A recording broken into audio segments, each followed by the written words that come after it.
আসসালামু আলাইকুম এভরিওয়ান। আজকে হচ্ছে 29শে জুলাই অ্যান্ড আমি আজকে যাচ্ছি হচ্ছে উত্তরার দিকে, কারণ উত্তরা মাইলস্টোনে যে ঘটনাটা আসলে ঘটে, আমি ওই দিন মাইলস্টোনে যাইনি। আমি হচ্ছে ওই দিন বাংলাদেশ বার্ন ইউনিটে যাই, অ্যান্ড ওখানে আমি প্রায় 3 দিনের মতোই যাই, আসলে 3 দিন টানা যাই। সো ওখানে অনেক কিছুই দেখি আমি আসলে সামনে থেকে যে কি মানুষ আসলে ফেস করে সব কিছু নিয়ে। সো আফটার দ্যাট আমার মনে হলো যে আচ্ছা, যেখানে এই ঘটনাটা ঘটলো এটা একটু দেখে আসি। ওটা কোনো ট্যুরিস্ট স্পট না আমি জানি, বাট আমি হচ্ছে দেখতে চাচ্ছি যে জিনিসটা আসলে কি হয়েছিল, বাট আমি যে মানুষগুলোর সাথে ছিলাম তারা আসলে কি জিনিসটা ফেস করেছে। সো সেটা দেখার জন্য আমি সেখানে যাচ্ছি। অ্যান্ড ওখানে অ্যাক্সেস পাবো কি না I don't know about that, but I will try my best. So yeah, let's see. ওই একটা স্ট্যান্ড ফালা রাখছে।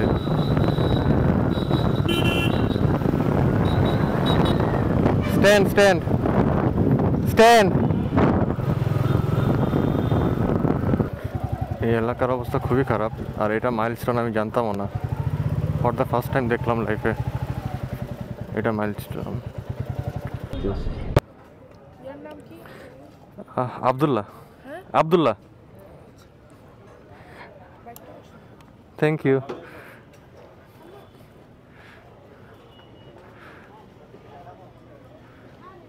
আচ্ছা মামা, শোনো, আমার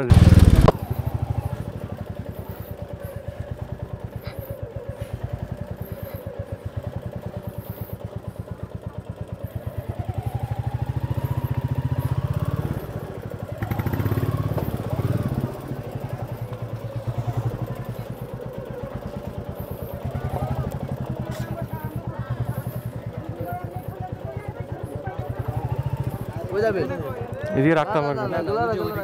কোথায় রাখবে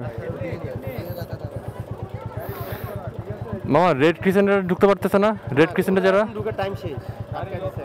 হ্যাঁ, এদিক দিয়ে যাওয়া যাবে, বাইক নেওয়া যাবে।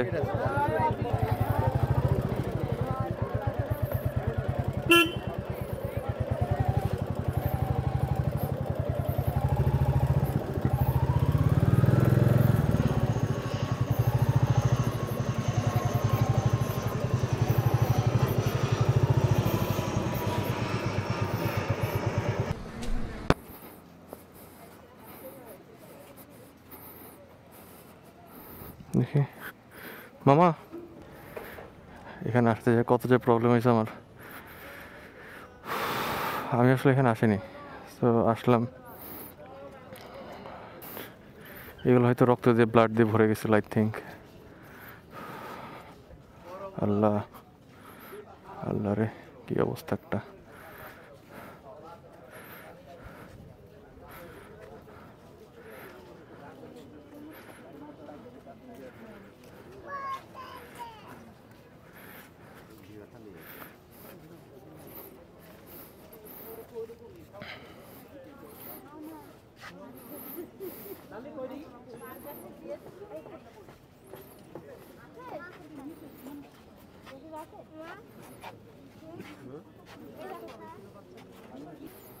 আল্লাহ,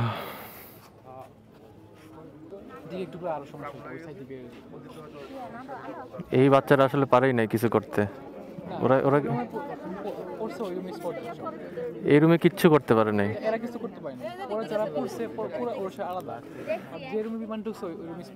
এই যে এই রুমে ঢুকছে তো, এটা তো শেষ। ওখানে একটু পুড়ে গেছে এগুলো সব। ওরা তো বেরোইতে পারে না, ওরা বেরোইতো কেমনে আমি তো বুঝি না।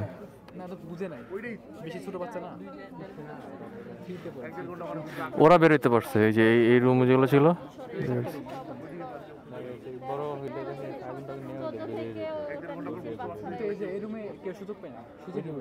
ওরা তো জানতোই না, মানে বোঝাই তো না। স্পট ডেথ একদম।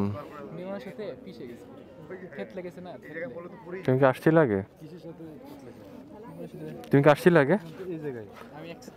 ও এখানকার স্টুডেন্ট।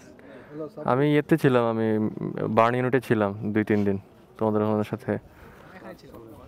এখানে ছিল না?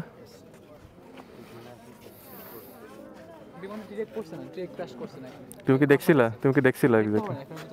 ওটা তো বুঝছি, মানে দেখছো নাকি জিজ্ঞেস করতেছি। ওটা তো বুঝতে পারছি।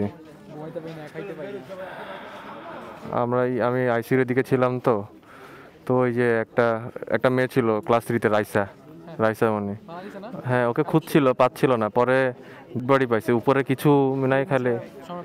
হ্যাঁ, ডিএনএ করছে, পরে উনি বলতেছিল যে ওনার মেয়ে এই ক্লাসে ছিল, তখন আমি বুঝছি উনি মনে হয় আর নেই আসলে। ডিএনএ টেস্ট করে দেখছে যে মিলছে, তাও 4 দিন পরে পাইছে। এই জিনিসটা খারাপ লাগছে যে 4 দিন পরে। ইঞ্জিন মনে হয় ভিতরে ছিল সব, না? আমি দেখছিলাম, আমি আসিনি আসলে। কেউ বাঁচে নাই এইটাতে, আসলে কেউ বাঁচতে পারে নাই।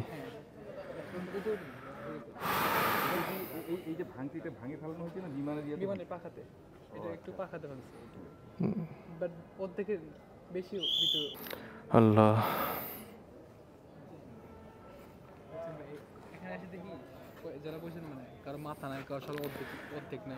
আমি আসি নাই, মানে আমি এতটাই ট্রমাটাইজ ছিলাম। আমি হসপিটালে চলে গেছিলাম, আমি বিকালের দিকে গেছি তো। তুমি কি হসপিটালের দিকে ছিলা? হসপিটালের দিকে আমি হসপিটালের দিকে ছিলাম, মানে ওখানকারও যে অবস্থা একদম ক্রিটিক্যাল, বুঝতে পারছি। এগুলো দেখলে আসলে ঘুমানোর মতো না, আই থিঙ্ক। এখানে আমি একটা দেখছিলাম ওই যে ভিডিওতে, আমি আসলে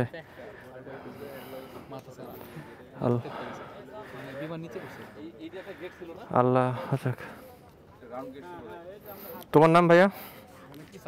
আব্দুল্লাহ। ইনশাল্লাহ দেখা হবে কোনো একদিন। তুমি কিসে পড়তেছো এখন? এক্স। আচ্ছা, দেখা হবে ইনশাল্লাহ। আল্লাহ, আল্লাহু আকবার, আল্লাহু আকবার, আল্লাহু আকবার। বাট এটা ট্যুরিস্ট স্পটের মতো হয়ে গেছে, বাট আমি ট্যুরিস্ট স্পটের হিসেবে আসিনি আমি আসলে। আমি আর কিছু বলতে পারতেছি না আসলে। আল্লাহ জান্নাতবাসী করুক তারা আসলে। আল্লাহ, আমি আবারও বলি, এটা আসলে কোনো শুটিং স্পট না বা ভিজিটিং প্লেস না। আমরা যেভাবে এসে বাইরের থেকে যা করে আসলে সামটাইম দেখে খারাপ লাগে।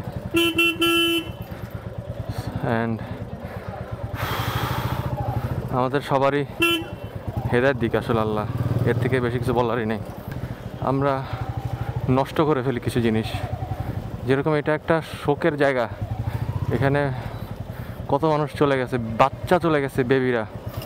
আর এখানে আমরা মাঝে মাঝে মানুষ হাসি কেমনে আসে আই ডোন্ট নো। সো আমি আর কিছু বলতেছি না, আজকের ভিডিও এতটুকুই।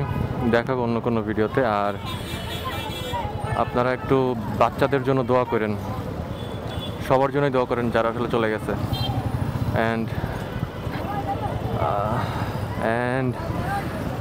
দোয়া করেন তারা যারা জান্নাতবাসী হয়। অ্যান্ড আমার সবচেয়ে বেশি মনে পড়ে, কারণ রাইসা মনি নামে একটা বেবি ছিল যাকে আসলে পাওয়া যায় নাই, পরে পাইছে, বাট তার অর্ধেক পাওয়া গেছে, অর্ধেক পায়নি। সো এটা শুনে আমার কাছে অনেক খারাপ লাগছে। রাইসা মনির যে ফুপি ছিল, উনি আমার সাথে প্রায় 3 দিন কন্ট্যাক্ট করছে যে পাওয়া যাচ্ছে না। দেন যখন রাইসা মনিকে পেলো, ততদিনে অনেক দেরি হয়ে গেছে।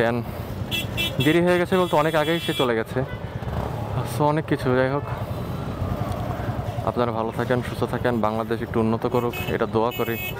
কতটুকু হবে আমি জানি না। তো দেখা হবে অন্য কোনো ভিডিওতে। Till then, keep those babies in your prayers, যেন তারা জান্নাতবাসী হয়। আল্লাহ যেন এই বাচ্চাদেরকে মাফ করে দেয় আসলে। সো ইয়া, আল্লাহ হাফেজ, বাই।